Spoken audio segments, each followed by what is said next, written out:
रविदासांच्या भक्तीत होती खरी शक्ती,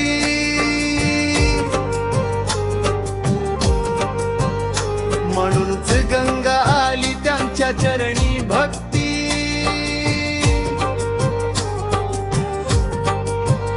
रविदासांच्या भक्तीत होती खरी शक्ती, म्हणूनच गंगा आली त्यांच्या चरणी भक्ती।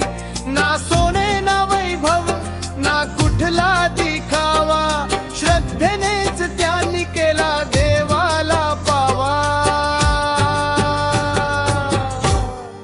जिथे मन शुद्ध तिथेच गंगा प्रकट होते। रविदास महाराज